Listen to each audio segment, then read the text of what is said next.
Dobrý deň, vítam vás u nového videa. Dnes sa nachádzame v tomto obrovskom, z časti opustenom areáli závodov, ktoré majú veľmi bohatú históriu. Slovenské ľučobné závody v Hnúšti patria medzi najzaujímavejšie industriálne komplexy na Slovensku. V areáli sa nachádza množstvo zaujímavých historických tehlových budov. Celému komplexu dominuje spleť rozvodných rúr a kohútikov. Chcel by som upozorniť, že areál je z časti snímaný kamerami, je tu veľa nebezpečných miest, hrozí riziko zranenia, či už následkom konštrukčných nedostatkov v rôznych častiach budov, alebo voči kontaktu s rôznymi látkami. Vo viacerých častiach areálu sú tabuľky. Všade naokolo rázne upozorňujú na horľaviny, jedy a žieraviny. Niečo o Hnúšti a jej histórii. Spracovanie železa bolo popri baníctve a chemickom priemysle jedným z dôležitých odvetví, ktoré sa v minulosti rozvíjali na území mesta Hnúšťa. So železiarstvom sú v meste spojené dve hlavné lokality: železiarne v Likieri, ktorých výstavba sa začala v roku 1883, a lokalita v Maši. História spracovania a ťažby železa v Maši siaha minimálne do 17. a 18. storočia, keď tu stali dve slovenské pece nazývané dúchačky. Súčasťou areálu bol náhon na vodné koleso s kladivom hámor a tiež frišovňa, teda výhňa pre spracovanie finálnych výrobkov. Nižšie pri tzv. Kapustniskách sa odlievali medené kotle, z čoho vznikol názov kotlište. V 18. storočí vznikla aj prvá skutočná železiareň na území mesta Hnúšťa. Prvá písomná zmienka o nej je z roku 1772. Spracovávala železnú rudu z okolitých kopcov, či už z Osínca na pravej strane rieky Rimava, alebo z Ostrej na opačnom brehu. Továreň vo svojich hámroch vyrábala súčiastky k strojom, kachle, mreže, rúry, ale i bežné náradie čakany, motiky, rýle, hrable, vidly, lopaty či chýrne rimasekery. Vyznačovali sa vysokou kvalitou a zostávali dlho ostré. Vyrábali sa v 18. a 19. storočí. Ďalšou zaujímavosťou výrobného sortimentu železiarne boli typické železné náhrobky na cintoríny. Nie je vylúčené, že sa tu mohli vyrábať aj železné dielové gule pre potreby armády, ako v nedalekom Tisovci. Železo sa vo fabrike spracovalo tavením vo vysokej peci na drevené uhle. Podľa dobových záznamov s týždennou výkonnosťou 120 tón surového železa. Napriek tomu, že železolejáreň bola už po roku 1883 v porovnaní s modernými koksovými vysokými pecami v Likieri zastaraná, bola dôležitým a významným spracovateľom železa v tomto regióne. So spomínaným závodom v Likieri, kam v tom čase dovážali železnú rudu z bohatých nálezísk zo Železníka, spájala Mašu úzkokoľajná železnička s rozchodom 600 mm. Súčasťou mnohých fabrík boli v minulosti tzv. Kolónie, teda skupiny obytných domov rovnakého či podobného typu, slúžiace na ubytovanie robotníkov. Podľa dobových záznamov stálo pri hnúšťanskej zlievarni Maši dovedna 20 domov, v ktorých bývalo 47 obyvateľov. Ďalší zamestnanci dochádzali zo širokého okolia. Ďalší údaj o zlievarni v Maši nachádzame v maďarsko-banskom sprievodcovi z roku 1896. Uvádza sa tam, že v továrni pracovalo v tom čase 146 robotníkov, vedúcim huty bol János Glózer, správcom Ferenc Kubíni, obaja bytom v areáli závodu. V ďalšom sprievodcovi z roku 1900 je dôležitý údaj o zamestnanosti, ktorá počas 4 rokov klesla. V Maši pracovalo už len 103 robotníkov. V priebehu nasledujúcich 10 rokov sa však situácia zlepšila a výroba sa zrejme opäť viac rozbehla, o čom svedčí zápis v banskom sprievodcovi z roku 1910. V závode je zamestnaných 200 robotníkov, vedúcim prevádzky je Vilmoš Slovenský, inžinierom húd Kalman Klekner, obaja bytom v areáli závodu, konkretizuje sa v publikácii. Dodáva sa, že v zlievarni sú dve kupolovité pece, akumulátor, čerpadlo či hydraulické a ručné stroje na výrobu foriem, ako aj stroje na úpravu piesku. Bohužiaľ, zlievareň v Hnúšti Maši mala v tom čase pred sebou už len posledných 13 rokov prevádzky. Po prevrate a vzniku Československej republiky v roku 1918 v dôsledku hospodárskej krízy, ale aj prispením vtedajšej štátnej politiky, došlo v Hnúšti a v okolí k obmedzeniu a neskôr i k úplnému zastaveniu výroby v železolejárni v Maši a v železiarniach v Likieri. Z tamojšej továrne a zo zlievarne v Maši dňa 7. októbra 1922 prepustili 262 robotníkov. Boli to zväčša obyvatelia Likiera, Hnúšte, Háčavy, Rimavského Brezova a Polomu. Po vyhasnutí poslednej koksovej pece v Likieri, inak Likier je dnešná časť Hnúšte, ale predtým to bola osobitná obec, v roku 1921 a presťahovaní železiarne do maďarských miest Óst a Šalgotarian skončila v roku 1923 prevádzku aj železolejáreň v Hnúšťanskej Maši. To znamenalo definitívny zánik dlhoročnej tradície spracovania železa v tejto lokalite. Strata tohto významného zamestnávateľa sa v regióne prejavila nárastom nezamestnanosti aj emigračnou vlnou. Určitou náhradou za zaniknuté železiarstvo v Hnúšti sa stal chemický priemysel v podobe závodu na mieste bývalých železiarní v Likieri či ťažba mastenca v lokalite Mútnik. Využitie sa však neskôr našlo aj pre areál zaniknutej železolejárne. V priestoroch jej budov v roku 1942 spustili pílu na spracovanie dreva. O využití priestorov bývalej železiarne v medziobdobí od roku 1923 do roku 1942 nemáme veľa informácií. Mohli slúžiť ako skladové priestory na uskladnenie dreva pre likierskú chemickú fabriku doktora Blasberga, ktorá nahradila tamojšiu železiareň. Naďalej fungovala aj úzkokoľajná železnička, ktorá prepájala obidva areály. Pôvodné budovy železiarne však boli zbúrané už pred rokom 1950, pretože na historickej leteckej mape z uvedeného roku ich už nevidieť. Slovenské lúčobné závody boli v minulých 10 ročiach najväčším závodom nielen v meste Hnúšťa, ale v celom Rimavsko-Sobotskom okrese. Počiatky chemického priemyslu v Hnúšti sa datujú do 20. rokov 20. storočia. Práve vtedy areál bývalých železiarní odkúpil dr. Eugen Blasberg z Düsseldorfu a v roku 1924 v ňom spustil chemickú výrobu. Nosným programom bola suchá destilácia dreva, teda výroba drevného uhlia.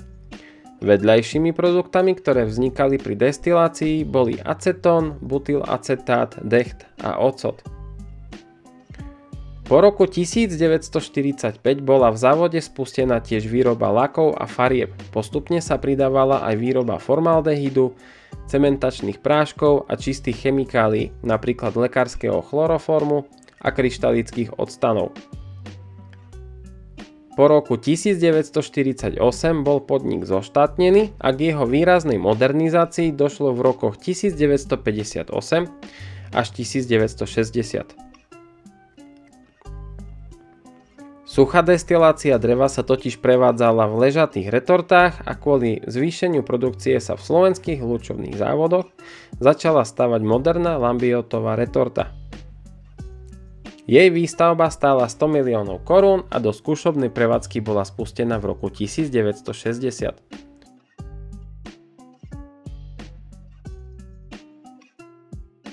V 60. rokoch bol podnik premenovaný na Slovenské lúčobné závody. Názov je údajne odvodený od agresívnej kyseliny Lučavky Kráľovskej, podobne ako v Čechách Lúčební závody Kolín. V 70. a 80.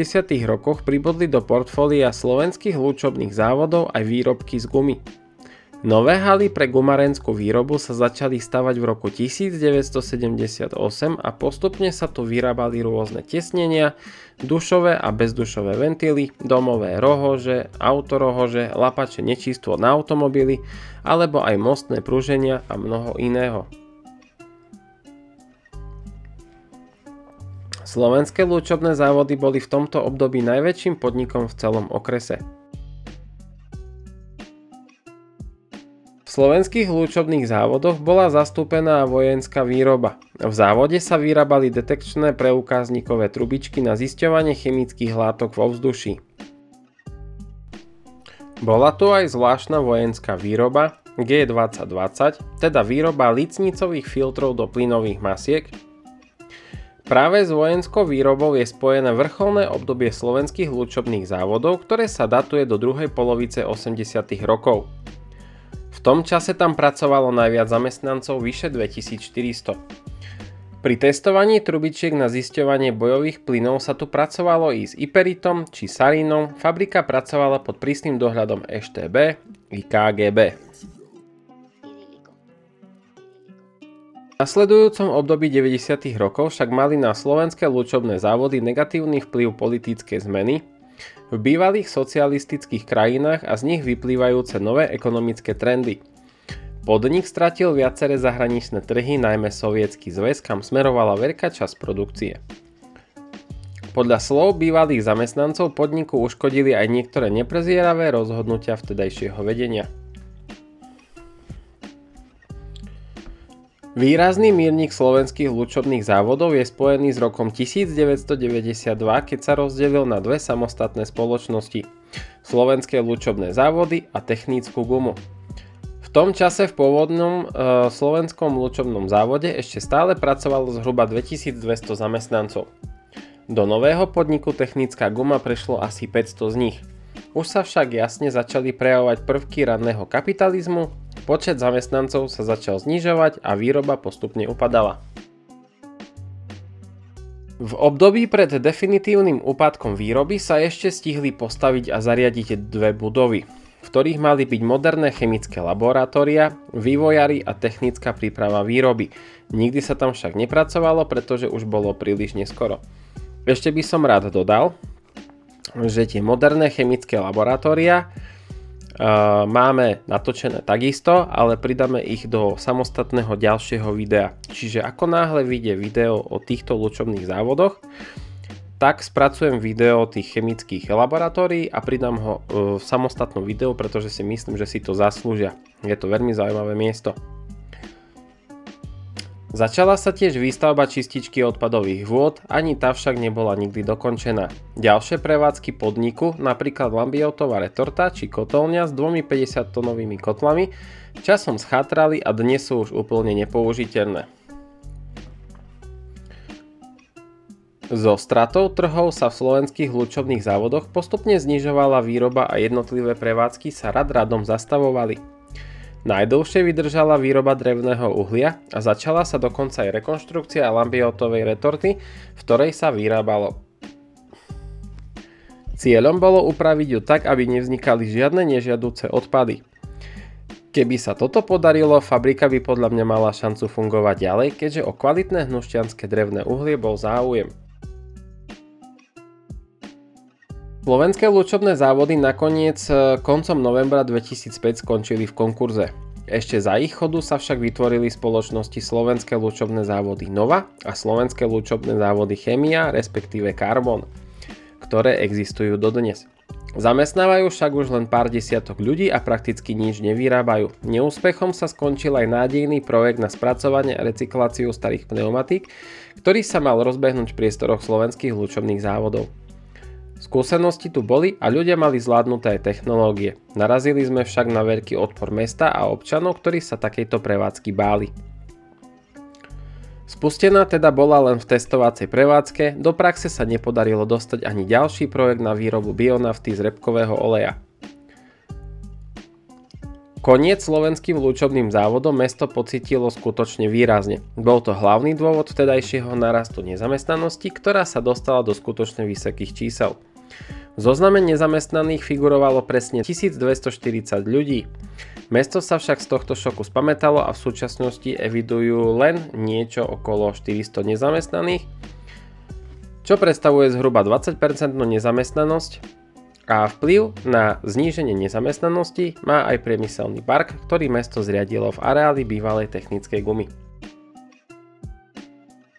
V tomto parku v súčasnosti pôsobí 6 spoločností, ktoré spolu zamestnávajú okolo 800 ľudí.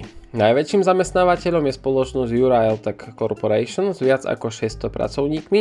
Okolo 50 ľudí zamestnáva Reisner Wolf Slovensko.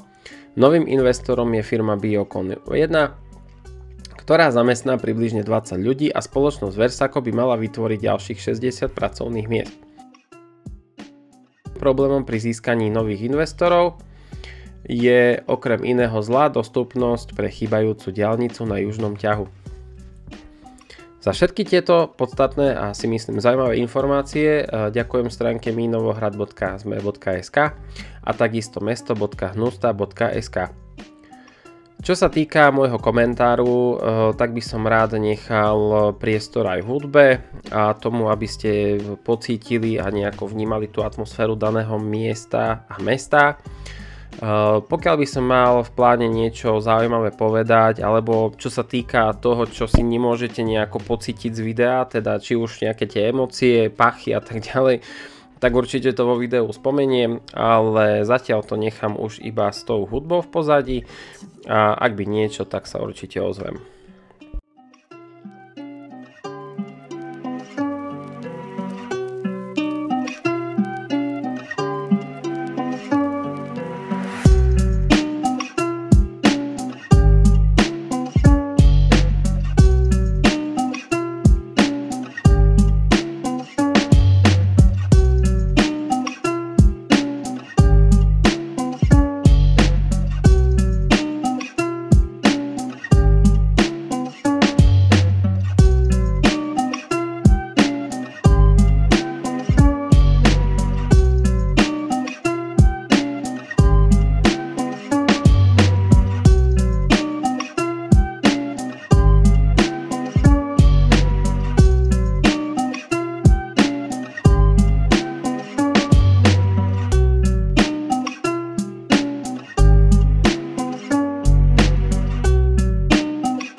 ďalším miestom, do ktorého sme sa dostali, bola táto menšia budova rovno pred nami.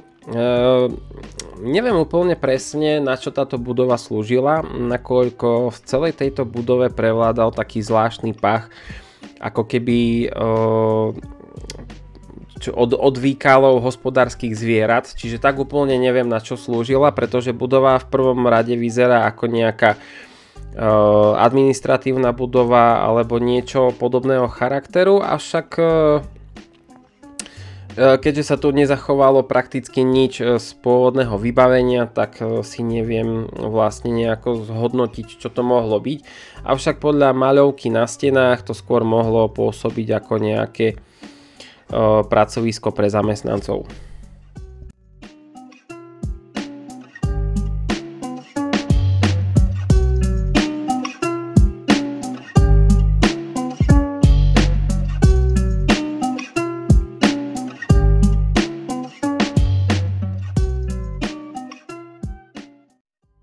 Sa dostávame do týchto miest. Toto vzhľadom k svojej veľkosti pôsobilo ako skladový priestor, keďže to bola väčšia hala, a teda si myslím, že sa to využívalo, ako už som spomínal, na tie skladové priestory, pretože som tam nevidel nič iné podstatné alebo zaujímavejšie, čo by nasvedčovalo, že táto budova slúžila k nejakému inému účelu.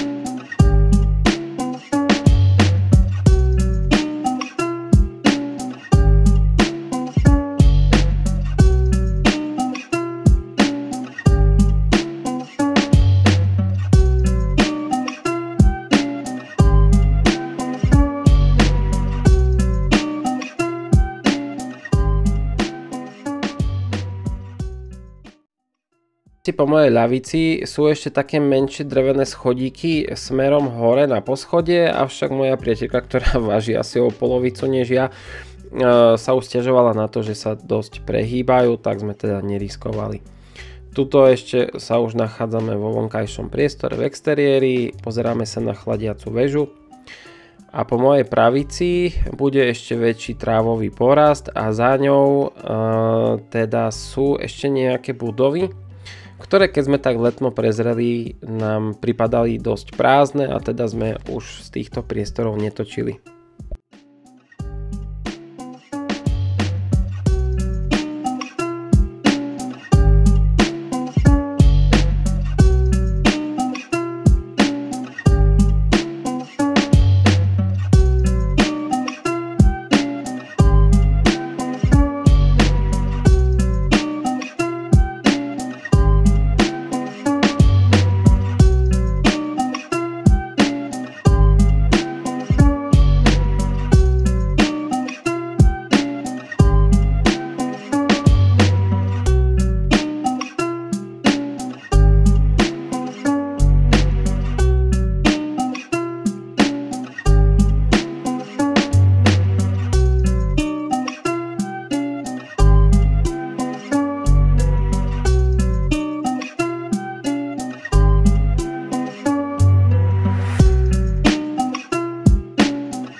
Teraz vchádzame do takej zaujímavej budovy, nakoľko tu boli ešte nejaké tie vrecia.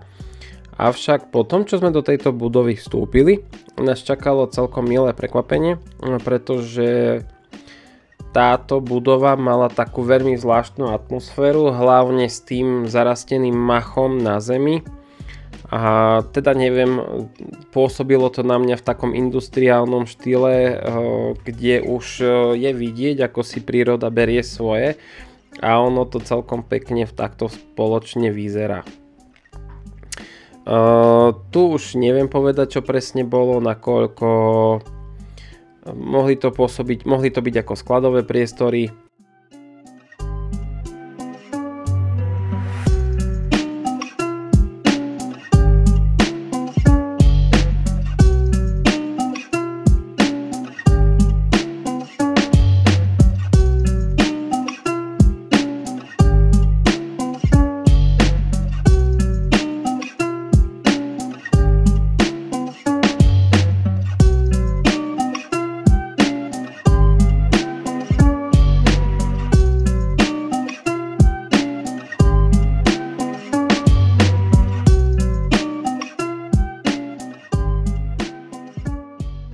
Týchto dvoch miestností pred nami, tak som do nej veľmi nevstupoval, pretože odtiaľ teda išiel nejaký taký zvláštny vzduch, na čo vlastne sme videli, že boli nejaké chemikálie rozliaté po zemi, sa tam horšie dýchalo a teda sme to takisto neriskovali. Ako som spomínal už na začiatku videa, priestor je jednak monitorovaný a dá sa povedať, že tu je vidieť nejaký ten pohyb ľudí, ale pokiaľ sa vám už podarí do týchto priestorov nejako dostať, tak určite treba byť opatrný aj na to, kam vstupujete a hlavne čo sa dotýkate, čo dýchate, takže určite zasa neodporúčam tu ísť s takou mládežnickou hlavou, že chcem všetko pozrieť, všade sa dostať. Pretože pri takýchto vlastne budovách to určite neodporúčam, pretože treba byť naozaj obozretný.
Do mnohých častí budov sme sa ani nesnažili dostať, pretože na jednej strane musím uznať, že tieto budovy a celkovo tento areál mi prišiel dosť v zachovalom stave, nakoľko podobné iné a mladšie fabriky končia v o dosť katastrofálnejšom stave. Toto tu bolo ešte celkom zachovalé. Ale nie sme tí, ktorí by sa proste štverali do každého miesta. Proste čo bolo otvorené, tam sme sa dostali. Kde sme chytili kľúčku a nedalo sa otvoriť, tak sme sa určite nejako nesnažili. Proste si myslím, že aj tak v tomto videu, aj celkovo to, čo sme tam videli my, to nám určite stačilo. Priznám sa, že sme tam boli na dvakrát. Prvýkrát sme mali väčšie šťastie, pretože sme to tak slobodnejšie dokázali prejsť. Na druhýkrát už sme stretli pána, ktorému keď sme vysvetlili, čo tam robíme, tak bol taký, že prikývol, že dobre, v poriadku, môžeme tam byť. Ale ten ďalší pán, ktorého sme stretli, tomu sa to mierne nepáčilo, čo sa absolútne nečudujem, samozrejme, hej.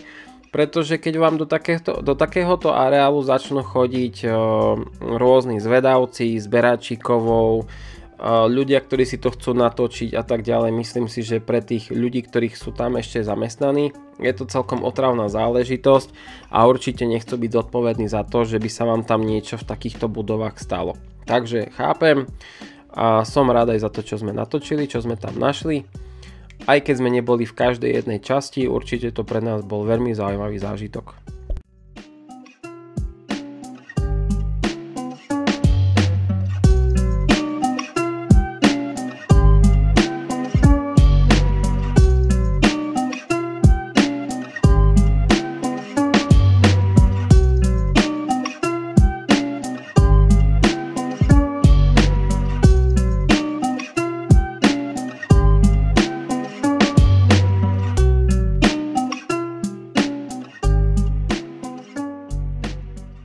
V tejto časti videa mi to trošku prišlo ako ten Černobyl, nakoľko tu vidíte ten komín a hneď po ľavej strane je takáto vysoká budova, ktorá vlastne má ako keby už tú prerazenú stranu, má v sebe nejaké tie diery a už by som povedal také vážnejšie statické nedostatky, tak sme sa do tej budovy nesnažili dostať ani do jej väčšej blízkosti, len som sa to snažil takto lepšie natočiť, ale už sme ďalej nevstupovali.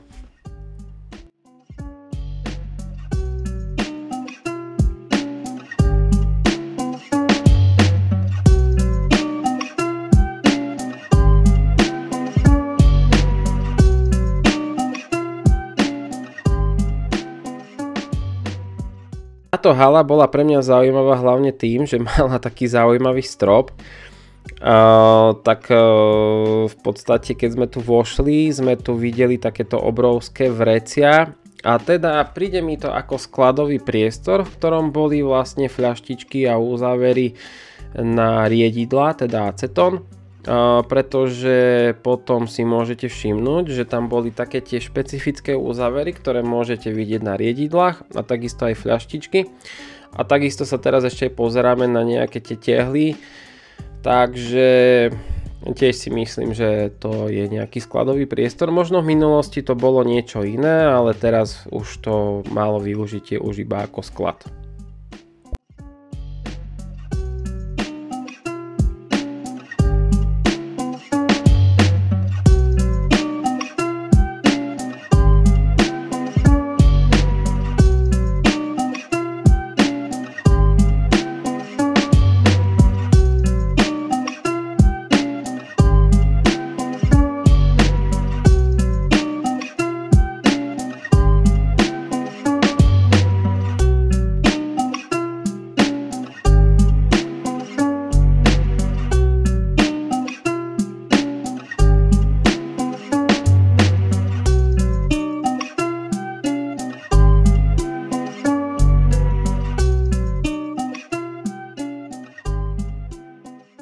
Táto časť areálu, ktorá bola kompletne otvorená a samozrejme sme sa do nej len chceli pozrieť, pretože ako spomínam bola otvorená, Pokiaľ by to niekto kompetentný z daného areálu videl, tak si myslím, že toto by bolo lepšie zamykať, pretože sa tu našlo viacero modernejšieho vybavenia, ako aj vrtačky, sústruh,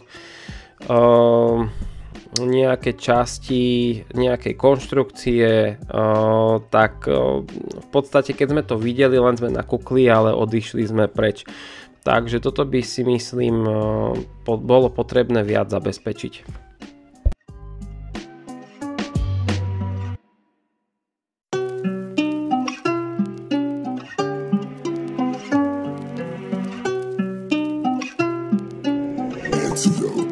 Idílico. Idílico.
Nachádzame v areáli, teda v konkrétnej budove v tomto areáli, ktorý sme navštívili už na druhý krát a celkom som musel čakať, kým spracujem celé video a nejak to poskladám do seba.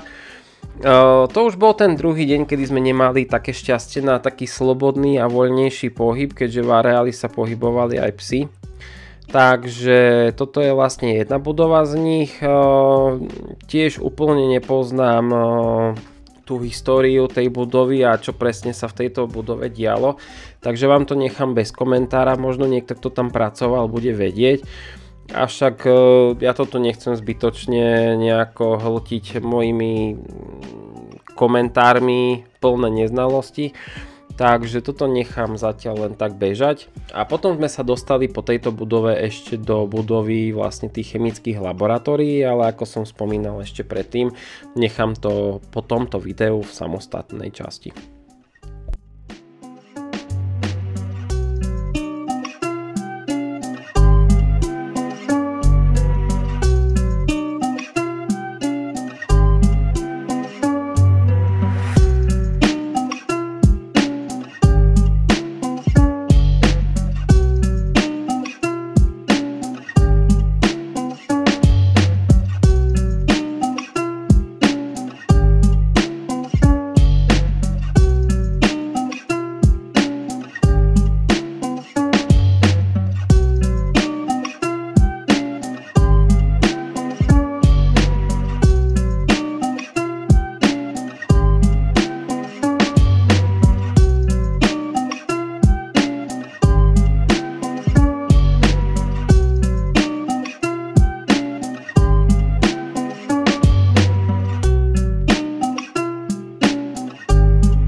do zadnej časti areálu, ale keďže sme videli, že to drevo na zemi je trošku čerstvejšie narezané, vedeli sme, že vlastne v tomto areáli môže niekto pracovať a teda sme tam nechceli veľmi postávať, pozerať a tak ďalej.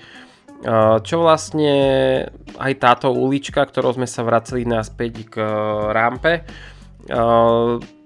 bolo tam viacero vozidiel, niektoré vyzerali pojazdné, niektoré už skôr na náhradné diely, ale z našich skúseností nechceme, aby potom náhodou niečo zmizlo, poškodilo sa následkom niekoho iného, aby to potom nebolo na nás. Takže sme túto uličku len tak prešli, popozerali sa, ničoho sa samozrejme nedotýkali a išli sme teda k východu.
Idílico.